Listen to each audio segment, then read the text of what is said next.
Assalamualaikum warahmatullahi wabarakatuh. Perkenalkan, nama saya Tarisa Ainun Nabila Rahmayani dengan NIM A1D021023. Saya merupakan mahasiswa Agroteknologi 2021 yang melakukan kegiatan MBKM di Flos Hidroponik Temanggung.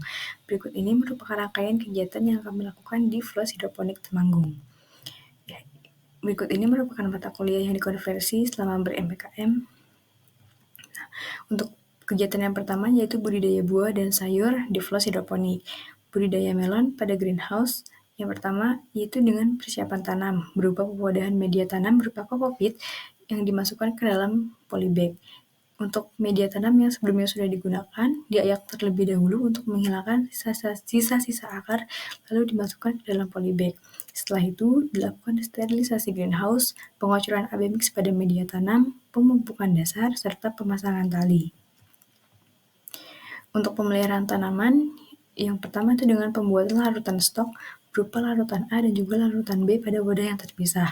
Lalu pengecekan nutrisi AB mix, lalu pewiwilan atau pencabutan tunas air, perambatan, pencabutan gulma, pengocoran BOP untuk mencegah penyakit, khususnya penyakit busuk batang, pengendalian hama dan penyakit, polinasi, pengecekan drip, serta topping. Pemeliharaan selanjutnya yaitu seleksi buah pada tanaman yang sudah mulai mengeluarkan bakal buah. Seleksi buah dilakukan untuk memilih buah yang baik dan tidak baik. Untuk melon jenis Korea, biasanya terdapat 1-4 buah per tanaman, sedangkan untuk melon Jepang terdapat 1 buah per tanaman. Kemudian buah yang sudah diseleksi dan termasuk dalam kriteria yang baik dilakukan penalian agar tidak merosot atau patah saat buah semakin besar saat panen nanti. Kemudian kegiatan pasca panen meliputi pencucian dan pengelapan buah melon, pemasangan jaring buah atau foam net, serta pengemasan buah melon ke dalam kardus. Nah, berikut ini merupakan salah satu video perkembangan tanaman melon pada salah satu greenhouse di Flos Hidroponik, mulai dari pindah tanam hingga menjelang panen.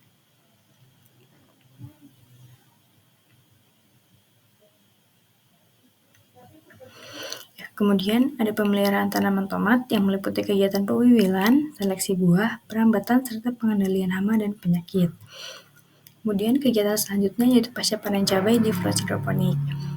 Proses penanganan pasca panen dimulai dari penyetoran hasil panen cabai dari petani ke Flos, lalu dilakukan pemotongan tangkai cabai, lalu cabai digiling sesuai dengan kode petani, kemudian dipisahkan antara cangkang dan juga biji cabai.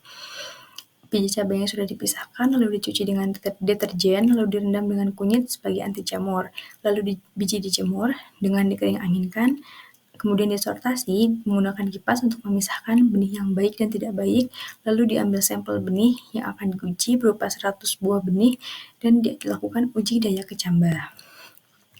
Untuk cangkangnya dijemur di bawah terik matahari, lalu digoreng dan diberikan bumbu, lalu digiling hingga halus dan dikemas untuk menjadi bubuk cabai halus.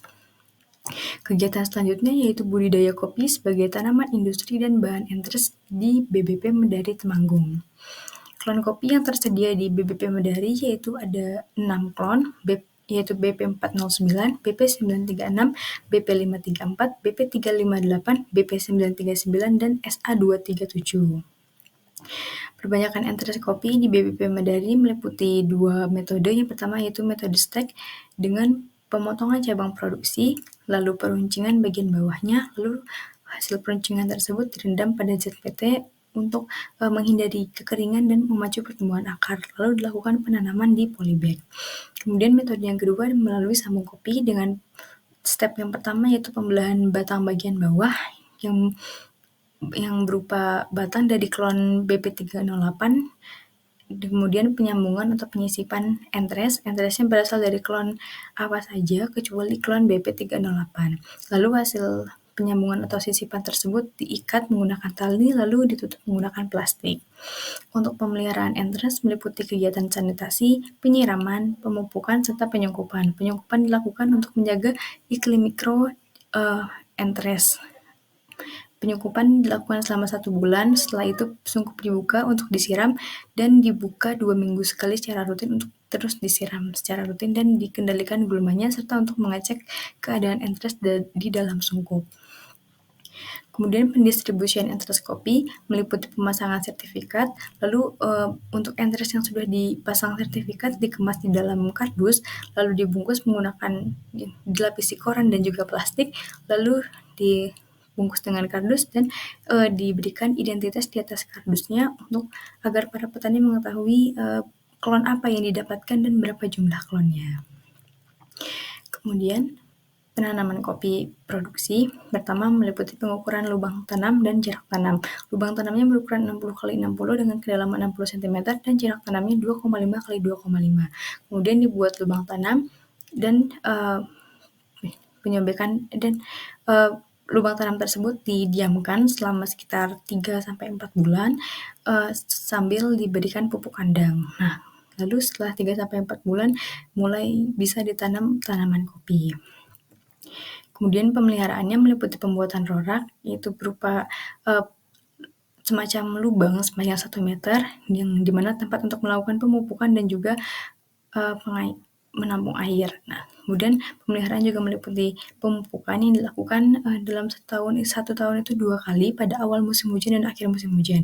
Kemudian pembuatan piringan untuk membersihkan sekitar tanaman kopi dari gulma, kemudian tanaman naungan, dan pemangkasan. Pemangkasan bertujuan untuk membuat tanaman kopi lebih produktif, karena pemangkasan itu memangkas bagian cabang-cabang yang tidak produktif. Kemudian kegiatan panen pasca panen kopi meliputi panen, sortasi, perambangan, pulping atau pengupasan kulit buah kopi basah, fermentasi, pencucian, pengeringan, pengupasan, dan sortasi biji. Kemudian kegiatan selanjutnya yaitu klinik tani yang meliputi perbanyakan trikoderma dan pembuatan cadam sulfur.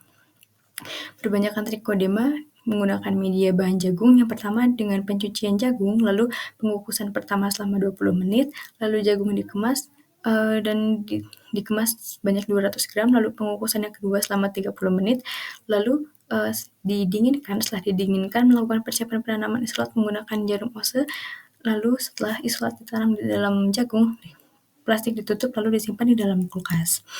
Kemudian pembuatan cadam sulfur yang berguna untuk mencegah atau mengendalikan penyakit embun tepung pada tanaman melon. Alat dan bahan yang digunakan yaitu tepung belerang, NaOH atau KOH, garam grosok, tepung batu kalsium, tepung tanah merah. Alatnya dapat berupa wadah, batang kayu, dan ember.